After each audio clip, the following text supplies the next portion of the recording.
Court के दौरान भी जाता हूँ तो मुझे उनके 20-25 लोग ऐसे घूर के देखते हैं, मुझे फॉलो अप करते हैं, मुझे तरह तरह से फोन आते हैं कि मत इंटरफियर कर, वो किया।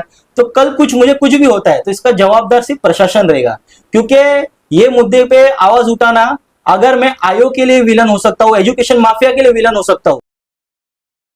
दोस्तों नमस्कार। दोस्तों मीरा भाईंदर वसई-विरार आयुक्तालय की अंतर्गत की वाली पुलिस स्टेशन पर एक बड़ा आरोप, गंभीर आरोप इस समय लग रहा है। आरोप लगाने वाले एक सामाजिक कार्यकर्ता, उनका ये कहना है कि एक मामले में वाली पुलिस को जिस तरह से काम करना चाहिए था उन्होंने नहीं किया है और मामले को रफा दफा करने की कोशिश वाली पुलिस द्वारा की जा रही है। इस मामला कुछ ऐसा है कि सामाजिक कार्यकर्ता सनी रावल नाम के सामाजिक कार्यकर्ता ने काफी मशक्कत करके एक ऐसे रैकेट का पर्दाफाश किया जो रैकेट जुड़ा है शिक्षण माफिया से, जिसमें जाली तौर पर मार्कशीट, जाली तौर पर कॉलेज के डिग्री दी जा रही है और उसका पूरा रैकेट, इस पूरे रैकेट को उन्होंने कई दिनों तक की मेहनत करके इसका भंडाफोड़ किया। और भंडाफोड़ करने के बाद में उन्होंने, जब पुलिस ने लगातार इसकी शिकायतें की तो पहले पुलिस ने 5 महीने एफआईआर दर्ज करने में लगाए, लेकिन अंततः एफआईआर दर्ज हुई। और एफआईआर दर्ज होने के बाद में जिस तरह से जांच की जानी चाहिए, जांच नहीं की जा रही है। और साथ ही साथ सनी रावल जो ये इस मामले के कर्ता धर्ता है, उनका ये कहना है कि मुख्य शिकायतकर्ता वो थे, लेकिन इस जांच के बीच में पुलिस ने अपनी तरफ से एक शख्स को खड़ा किया हो जो कि बोगस ग्राहक बना उन माफियाओं का, और उस शख्स को अब मुख्य तकरारदार बताया जाकर सनी रावल को इस पूरे मामले से हटाया जा रहा है। ये कहीं ना कहीं जानबूझकर उन आरोपियों को बचाने की कवायद पुलिस द्वारा की जा रही है, ऐसा सनी रावल का आरोप है। सनी रावल ने एक प्रेस कॉन्फ्रेंस करते हुए इसके बारे में जानकारी दी। उनका कहना है कि बिना पढ़े, बिना कुछ किए, आज के तारीख में आपको कुछ साल पहले डिग्री कॉलेज की मिल जाएगी, डिग्री भी बीए, बीकॉम, एलएलबी तक की डिग्री यहां फर्जी तौर पर पैसा लेकर दी जा रही है। तो सनी रावल ने आज प्रेस कॉन्फ्रेंस में ये सब बातें कही। इसके साथ ही साथ उन्होंने एक बड़ी बात कही कि इस पूरे मामले पर जिस तरह से वो सक्रिय थे, उनकी सक्रियता के चलते अब उनको अपनी जान को धोखा होते दिखाई दे रहा है। और उन्होंने आरोप लगाया कि अगर उनके साथ कुछ होता है तो उसकी जिम्मेदार पूरी तरफ से पुलिस प्रशासन रहेगा। सुनिए क्या कुछ कहना है सनी रावल का। और सनी रावल ने यह भी कहा कि जब रेड की गई इस मामले में तो वहां जितने जो दस्तावेज मिले थे, जो आप विजुअल में देख सकते हैं दस्तावेज, वहां उनमें से काफी दस्तावेजों को पुलिस ने हटा दिया है और ऑन रिकॉर्ड नहीं लिया है।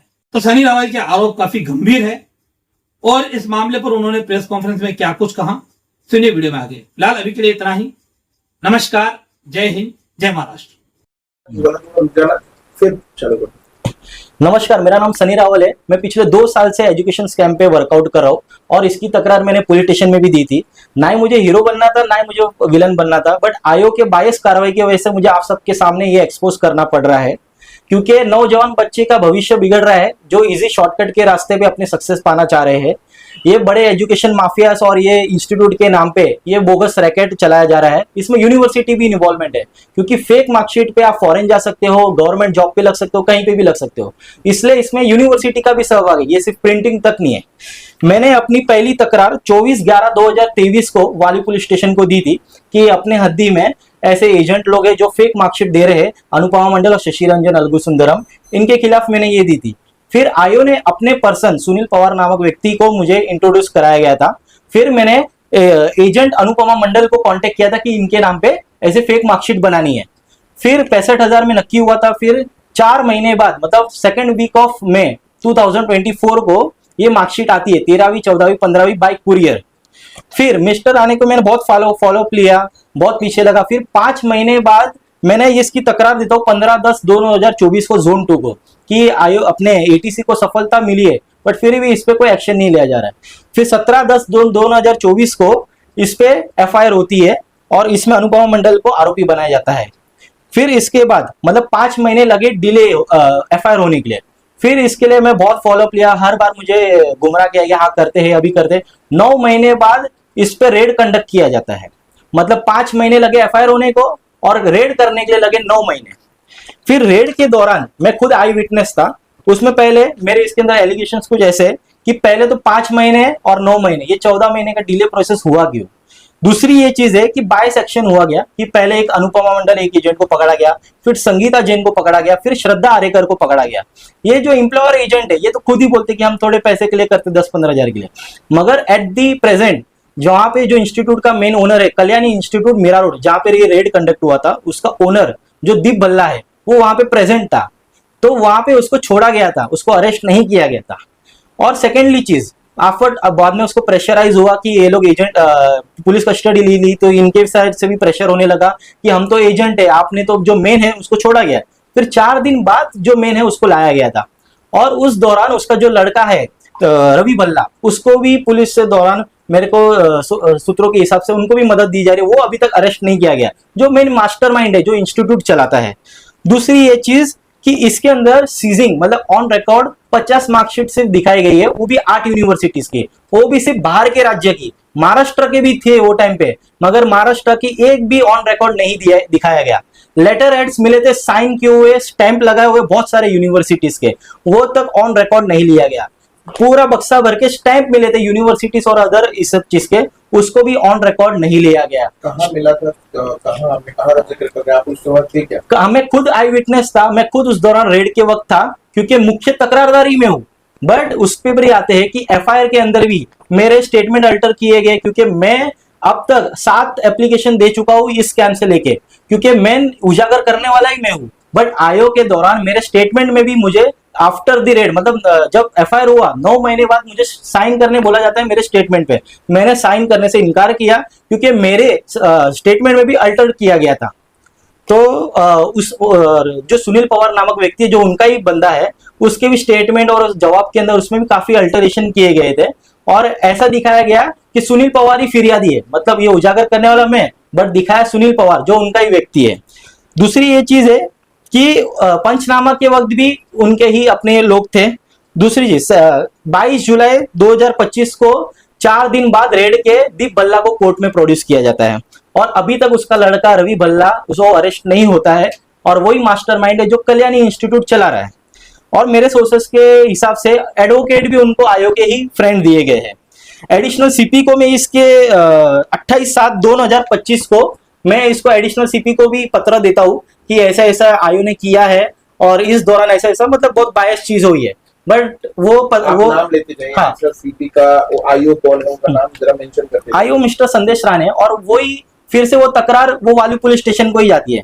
और उसके अलावा मैंने 22/7/2025 और 23/7/2025 को भी मैंने पुलिस स्टेशन में कंप्लेंट देता हूं कि और 3 एजेंट है, और उसमें जो पर्सन उन्होंने खुद ने भी मार्कशीट बनाई है, और उस बेसिस पे तुषार मल्लेश चिन्नम जिसका एफआईआर में भी नाम उल्लेख है, वो फेक मार्कशीट पे कनाडा गया है। इसका मतलब साफ साफ है कि ये फेक मार्कशीट रैकेट सिर्फ इंस्टीट्यूट तक नहीं है, प्रिंटिंग तक नहीं है, इसमें यूनिवर्सिटी भी इन्वॉल्वमेंट है, क्योंकि आपको फॉरेन जाना है काम करने के लिए या फिर पढ़ाई करने के लिए, तो आपको ट्रांसक्रिप्ट लगती है, और वो ट्रांसक्रिप्ट सील्ड एनवलप में डायरेक्ट यूनिवर्सिटी से एम्बेसी को भेजा जाता है। मतलब यूनिवर्सिटी उसमें डिनाई नहीं कर सकती कि ये बच्चा हमारे इधर नहीं है। मतलब ये रैकेट में यूनिवर्सिटी और भी गवर्नमेंट स्टाफ एजुकेशन डिपार्टमेंट के ये सब भी काफी इन्वॉल्वमेंट है। तो इसलिए मुझे ये केस से बाहर करने का मतलब ये उजागर करने वाला, एक्सपोज करने वाला मैं हूं। मुझे क्यों बाहर करा, क्योंकि मैं कोर्ट में भी इंटरमीडिएट ना खड़ा कर सकूं। मैं कोर्ट के दौरान भी गया था तो सुनील पवार आ रहा था, मगर आयोग के बोलने पे वो कोर्ट में भी नहीं आया। मतलब आरोपी को वकील भी उनके पहचान के, उन्होंने जैसा चाहिए वैसे अपने अल्टरेशन किए, सब किए, और जो ये केस का जो मेन है उसे बाहर करा गया। क्यों? क्योंकि एक सुशिक्षित आदमी इसके अंदर रहेगा तो ये केस बहुत घातक हो जाएगा, क्योंकि मुझे सब पता है, मैं सब एक्सपोज कर दूंगा। इसलिए मुझे स्टार्ट से एंड तक मुझे सब हटाया गया इस केस के दौरान। और मुझे एफआईआर की कॉपी तक भी नहीं दी गई थी, तब मैंने उसके लिए भी मैंने डीसीपी जोन 2 को कंप्लेंट दी थी कि मुझे एफआईआर की कॉपी नहीं दी गई थी। और मेरी डिमांड इसी इतनी है कि ये रैकेट को बहुत से बहुत ज्यादा एक्सपोज करना चाहिए, और इसमें जो भी आरोपी है उन पे कड़क से कड़क कार्रवाई लेनी चाहिए। अभी पहली बात तो ये है कि जो कंप्लेनेंट जिसको बनाया गया फिरियादी, वो उनका ही पहचान का है। और उसे कुछ ये केस को लेकर नॉलेज ही नहीं है, जो इसको फिरियादी बनाया गया। अब ये केस को एक्सपोज करने वाला ही मैं ही हूँ। अगर मैं रहूंगा, मुझे तो सब केस की स्टडी स्टार्ट टू एंड पता है, मैं रहूंगा तो उनकी सब पोल खोलो होगी, और शायद उनको इंस्टीट्यूट वाले को बचाना होगा कि या फिर किसको बचाना होगा, शायद उसके लिए उन्होंने उनको हेल्प आउट कर रहे हैं इनडायरेक्ट वे से। जब शुरू से आप ही तकरार कर रहे हैं लगातार, हाँ। तो फिरियादी वो कैसे बन गए? फिरियादी उन्होंने क्या किया है, मेरे स्टेटमेंट में भी है ना, मतलब मेरी तकरार 2023 से है, 11 मंथ 2023 से। उन्होंने इसमें ऐसा ट्विस्ट किया कि 9वां महीना 2024 को ऐसी तकरार दिखा, क्योंकि ये ट्रैप किया गया था। ये जो रैकेट है, ये मैंने अनुपमा मंडल को बोला और एक ऐसे सुनील पवार नामक व्यक्ति को बनाना है, तो ये ऐसे ट्रैप करके एक्सपोज हुआ था। मगर कंप्लेंट इसको ऐसी दिखाई गई है कि सुनील पवार के साथ फसौनु गई है, कि इसने डायरेक्ट बना के दिया। तो और उसके बाद मेरे स्टेटमेंट में भी सही नहीं ऐसा हुआ कल को कि मेरा आरोप ना लगे, तो मेरे स्टेटमेंट में भी ऐसे लिखा कि मैंने सुनील पवार को, मैं और सुनील पवार साथ में गए और हमने तकरार दी, और उसमें बहुत सारे कुछ अल्टरेशन थे, इसलिए मैंने अभी तक मेरे स्टेटमेंट में साइन नहीं किया। मुझे बिना पढ़े साइन करने बोला गया था, मैंने नहीं किया। उसके जवाब और उसके सब चीजों में अल्टरेशन किए गए। अल्टरेशन इस दौरान की क्योंकि मैं केस के बाहर ही आउट हो जाऊं। क्यों? क्योंकि अगर मेरे को सब ये चीज को केस को पता है, तो उनको किसको अगर बचाना हो या फिर किसको बचना हो, तो वो बहुत घातक हो सकता है। आपने जो मार्कशीट बनवाई थी वो सुनील पवार के नाम पर बनवाई थी। हाँ। तो आप सुनील पवार को जानते थे? सुनील पवार को मैं नहीं जानता था, वो उसको इंट्रोड्यूस ही वो आयो मिस्टर आने के दौरान हुआ था, मैं उसे जानता ही नहीं था। उनके ही वो कलीग थे, तो उनके फ्रेंड के थ्रू ही हम जाने। आपका आरोप है कि फेक मार्कशीट और फेक डिग्री बनाई जा रही है। हो सकता है कि उनको यहाँ पे ही प्रिंट है, जैसा आपने अभी कहा कि कई दस्तावेज मिले, कई स्टैंप मिले, तो वहीं से तो ये चीज का वेरिफिकेशन पर्टिकुलर यूनिवर्सिटी से हुआ है कि यूनिवर्सिटी ने जारी किया था, उनके वहाँ रजिस्टर्ड नंबर ऐसा कुछ? मेरा कहना यही है ना, ये रैकेट सिर्फ प्रिंटेड तक सीमित नहीं है। अगर मेरे पास, मैंने एक बच्चे का उसमें मार्कशीट का उल्लेख भी किया है जो कनाडा पे गया है, अगर वो प्रिंटेड रहता तो उसका वेरिफिकेशन ही नहीं होता था। जैसे बताया गया ट्रांसक्रिप्ट यूनिवर्सिटी से जाता है, वो बंदा है महाराष्ट्र का ब्राउनो बटो है, वो हरियाणा जाके पढ़ाई कर रहा है, उसकी पैसा की एंट्री वगैरह एजेंट खुद कबूली दे रही है, तो उसको आरोपी क्यों नहीं किया गया? मतलब यूनिवर्सिटी भी सहभाग है। अगर यूनिवर्सिटी का नाम आता है तो उसके यूजीसी के लाइसेंस वगैरह सब रद्द हो जाएंगे। तो शायद मेरा मानना है कि बड़ा कुछ प्रेशर हुआ जा रहा है, इसलिए यूनिवर्सिटी को बचाया जा रहा है और इनके नाम ऐड नहीं किए जा रहे। मेरी मांग इतनी थी कि जो फॉरेन गए उनको भी ये करो, क्योंकि आगे चल के ये केस ही क्लोज हो जाने वाला है। किस तरह से? क्योंकि यूनिवर्सिटी हाथ खड़ा कर देगी, हमारा इधर बच्चा था ही नहीं, हमारे एंट्री में था ही नहीं। मतलब इसमें फंस कौन गया? एजेंट और इंस्टीट्यूट फंस गई है। वैसा मांग क्या है आपकी? मेरी मांग ये है कि इसे कोई अच्छी एजेंसी के पास दिया जाए, कोई दूसरा इन्वेस्टिगेशन ऑफिसर के पास दिया जाए और कड़क से कड़क कार्रवाई की जाए। आपको क्यों लगता है, आपने अपने प्रेस नोट में लिखा है कि आपको इससे धोखा है? आप देखो, मैं कोर्ट के दौरान भी जाता हूँ तो मुझे उनके 20-25 लोग ऐसे घूर के देखते हैं, मुझे फॉलो अप करते हैं, मुझे तरह तरह से फोन आते हैं कि मत इंटरफियर कर, वो किया।